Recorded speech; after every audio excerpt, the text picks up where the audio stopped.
राधे राधे, हरे कृष्णा। कैसे हो आप सभी लोग? आशा करती हूँ आप सभी परम मंगल में होगे, स्वस्थ होगे, अच्छे होगे। सर्वप्रथम आप सभी को जया एकादशी की अनंत और अनंत शुभकामनाएं। आप लोगों को पता है कि साल भर में 24 एकादशी होती है और जिस वर्ष अधिक मास होता है उस वर्ष 26 एकादशी होती है। जैसे कि इस वर्ष अधिक मास था तो इस वर्ष 26 एकादशी होती है। आज हम लोग बात करेंगे जया एकादशी की। सबसे पहले तो मैं आपको बता दूं कि जया एकादशी का व्रत रखने से हमें मोक्ष की प्राप्ति होती है, ना अपितु हमें पृथ्वी लोक के सारे सुख भोगने को मिलते हैं, अपितु मरने के उपरांत भी मोक्ष की प्राप्ति होती है। अर्थात पुनरपि जन्म पुनरपि मरणम, बार बार जन्म लेने की और बार बार मरने की जो प्रतिक्रिया है वो हमारे यहाँ से खत्म हो जाती है और व्यक्ति को मोक्ष मिलता है। न केवल हमें मोक्ष की प्राप्ति होती है बल्कि हमारे मायके की 7 पीढ़ी और हमारे ससुराल की 7 पीढ़ी भी तर जाती है। अगर हमारे जो पितृ हैं वो प्रेत योनि में है तो उनकी आत्मा को भी शांति मिलती है। जया एकादशी का व्रत रखने से हमें प्रेत योनि नहीं मिलती, अर्थात भूत पिशाच की योनि नहीं मिलती है। जया एकादशी का व्रत इसलिए ही फलदायी होता है। तो सबसे पहले ये जानेंगे कि जया एकादशी का व्रत कब रखा जाएगा, जया एकादशी का व्रत कैसे रखा जाएगा, जया एकादशी का जो व्रत है उस व्रत का पारायण कब है। मैंने पंचांग के हिसाब से पूरा मुहूर्त लिख लिया है। तो सबसे पहले एकादशी तिथि का जो प्रारंभ हो रहा है वो 19 फरवरी को सुबह सुबह 8:51 पे हो रहा है। ध्यान दीजिए कि एकादशी व्रत का जो प्रारंभ हो रहा है वो 19 फरवरी को 8:51 पे हो रहा है। अब 19 फरवरी को 8:51 पे व्रत का प्रारंभ हो रहा है तो अर्थात हमारा जो एकादशी का व्रत है वो 20 तारीख को रखा जाएगा, क्योंकि 19 तारीख को तो 8:51 पे सूर्य उदय हो चुका होता है। और जब भी हम सूर्य उदय के साथ ही एकादशी अर्थात तिथि में सूर्य उदय के साथ हमें एकादशी मिलती है, क्योंकि भैया 8:51 सीधा सीधा जोड़ लीजिए और सूर्य उदय का टाइम है उस दिन 6:45। तो सूर्य उदय पहले हो चुका है और एकादशी बाद में लग रही है। तो इस दिन हमें सूर्य उदय के साथ एकादशी तिथि नहीं मिल रही है। 20 तारीख को जो एकादशी तिथि का विश्राम होएगा, 20 तारीख को एकादशी तिथि सुबह सुबह 9:55 पे हो रहा है। अर्थात अगर आप खाटू श्याम में देखें तो व्रत रखा जाएगा 20 फरवरी,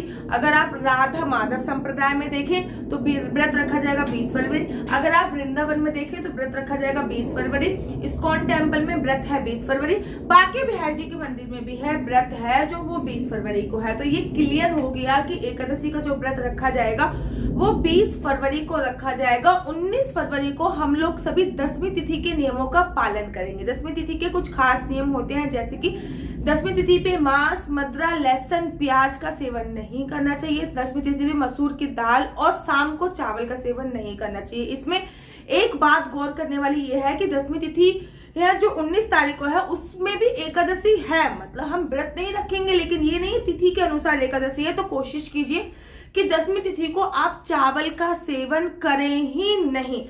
10वीं तिथि को किसी भी प्रकार की काम वासना क्रीड़ा को अंजाम नहीं देना होता। 10वीं तिथि को संपूर्णतः ब्रह्मचर्या का पालन करना होता है। इस बात का आप लोगों को ध्यान देना होता है। अब बात करते हैं एकादशी की। तो एकादशी वाले दिन सुबह सुबह ब्रह्म मुहूर्त में उठना होता है। उठने के बाद पूरे घर में गंगा जल का मतलब नहा धोकर आपको गंगा जल का छिड़काव करना होता है। नहाने के पानी में आपको कुछ ना कुछ अवश्य मिलाना होता है, जैसे कि नहाने के पानी में गंगा जल मिला दिया, यमुना जल मिला दिया, तिल मिला दिया। माघ का महीना चल रहा है, माघ के महीने में तिल की अपनी बहुत विशेष महत्व होता है। और भी बहुत सारी चीजें मिला सकते हैं, जैसे कि आंवले का रस मिला सकते हैं, हल्दी मिला सकते हैं, दूध मिला सकते हैं।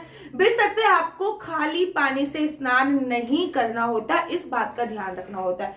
पीले वस्त्र खुद भी धारण करने होते हैं। बाल गोपाल, लड्डू गोपाल को भी पीले वस्त्रों का ही चयन करना होता है। और एकादशी के व्रत में संकल्प का बहुत महत्व होता है। किसी भी व्रत में अगर जब तक आपने संकल्प नहीं लिया ना तब तक जो व्रत है वो आधा अधूरा माना जाता है। तो संकल्प लीजिए और व्रत का प्रारंभ कर दीजिए।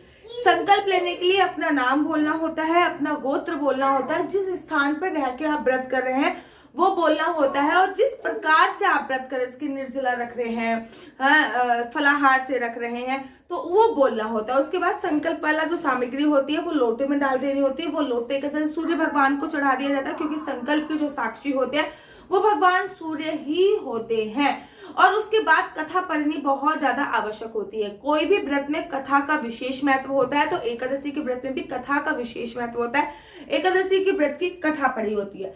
पूरे दिन किसी की निंदा चुगली नहीं करनी होती है। एकादशी के व्रत में जितना हो सके महामंत्र का जाप करना होता है। हरे कृष्ण कृष्ण कृष्ण हरे हरे, हरे राम राम राम हरे हरे। या फिर चमत्कारी मैं मैजिक मंत्र बोलती हूँ और वो चमत्कारी मंत्र है ओम नमो भगवते वासुदेवाय, या फिर इस मंत्र का जाप करना होता है। साथ ही के साथ आपको इस बात का भी विशेष तौर पे ध्यान देना होता है कि एकादशी पर आपको दिन में सोना नहीं चाहिए। अर्थात अगर आपका व्रत है, चाहे आपने कोई भी व्रत करा हो, लेकिन आपको व्रत में दिन में नहीं सोना चाहिए। अखंड जोत जला रखी है तो उसका पूरी तरीके से देखभाल करनी चाहिए और ज्यादा से ज्यादा मंत्रों का जाप करना चाहिए।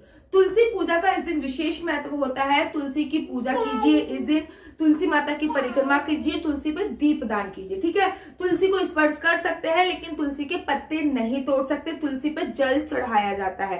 ठीक है, नेक्स्ट बात ये होती है कि रात को घर के मुख्य द्वार पे 2 दीपक अवश्य जलाने होते हैं। तुलसी माता पे 1 दीपक अवश्य जलाना होता है। और अगर आपने पूरे दिन अखंड जोत नहीं जला रखी तो इस बात का ध्यान रखिए कि अगर पूरे दिन अखंड जोत नहीं जला रखी है तो फिर आप शाम के समय अखंड जोत जरूर जला दीजिए। जोत में घी इतना डालिए कि वो पूरी रात जल पाए।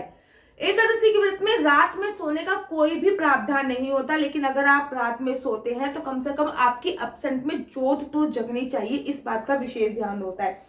हर एकादशी पे अपना एक विशेष और विशेष भोग लगता है, वो मैं दूसरी वीडियो में बताऊंगी कि जया एकादशी पे भगवान का प्रिय भोग क्या है। लेकिन हर एकादशी पे एक भोग ऐसा है जो भगवान को अवश्य लगाया जाता है, वो होती है खीर की भोग। अर्थात चावल का उपयोग होता नहीं है तो हम मखाने की खीर बनाते हैं, उसमें थोड़ा सा केसर डालते हैं और वो भगवान को समर्पित कर देते हैं। अगर वो भोग मिश्री का होता है तो बहुत ज्यादा सर्वोत्तम माना जाता है। याद रखिए कि व्रत आपका होता है लेकिन लड्डू गोपाल का नहीं होता। लेकिन इस बात का भी ध्यान रखना चाहिए कि अन्न में इस दिन पाप समाहित होते हैं, तो आप लड्डू गोपाल को अन्न ना दी, मैं भी नहीं देती, अन्न में इस दिन पाप समाहित होते हैं। लेकिन ये बात पशु पक्षी गौ माता के लिए लागू नहीं होती है। एकादशी के व्रत में कम से कम रात को 11-12 बजे तक आपको जगना चाहिए और भगवान के नाम का सिमरन करना चाहिए। अगर आप 11-12 बजे तक नहीं जगते तो रात्रि में 4 पहर होते हैं, कम से कम 1 पहर तो जगे, अर्थात 10-10:30 बजे तक तो आपको जगना कंपलसरी होता है। अगले दिन द्वादशी तिथि होती है और द्वादशी पे अगर आपने सही समय पे व्रत का पारायण नहीं किया तो व्रत का संपूर्ण फल प्राप्त नहीं होता। व्रत का पारायण बहुत जरूरी होता है। इस एकादशी का जो व्रत का पारायण होगा वो 21 फरवरी को होगा। 21 फरवरी को व्रत का जो पारायण है वो 9:21 से पहले आपको एनी हाउ कर लेना है।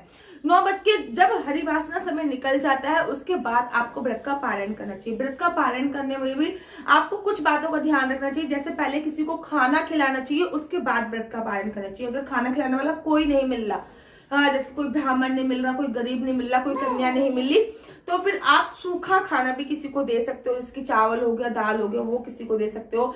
या फिर आप पैसे निकाल कर भी मंदिर में दे सकते हो, खाना मंदिर में दे सकते हो, गौ माता को भी दे सकते हो। मैंने बहुत सारे ऑप्शन दिखा दिए, इनमें से कोई भी ऑप्शन आपको ना मिले तो पैसे निकाल के एक उचित स्थान पर रख लीजिए और फिर उस स्थान जब भी मंदिर चाहिए तो वो पैसा दे दीजिए। उसके बाद लड्डू गोपाल को जो पानी से आपने स्नान कराया है उस पानी से आपको अपना व्रत खोलना होता है। उस पानी को हाथ में लेके 7 बार पीना होता है और तुलसी पत्र से अपना व्रत खोलना होता है। साथ ही के साथ चावल खाने का इस दिन विशेष महत्व होता है। चावल को भोग बाल गोपाल लड्डू गोपाल को लगाया जाता है, उसके बाद चावल स्वतः खोला जाता है और ऐसे करके व्रत का पारायण होता है।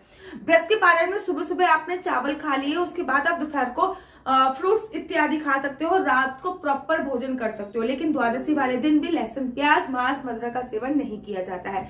आशा करती हूँ कि आपको मेरी वीडियो अच्छी लगी होगी। इसकी डिटेल में पूजा कैसे होगी, जैसे कि इस दिन भगवान का प्रमुख भोज क्या होता है और इस दिन पूजा का क्या प्रावधान होता है, ये मैं अगली वीडियो में बताऊंगी, क्योंकि वीडियो हो जाएगी बहुत ज्यादा लंबी। अगर आपको मेरी वीडियो अच्छी लगती है तो आप अपना यूट्यूब चैनल हरि बोल को लाइक शेयर सब्सक्राइब करना बिल्कुल भी मत भूलिए। तब तक के लिए मुझे दीजिए इजाजत। राधे राधे, हरे कृष्णा, हरि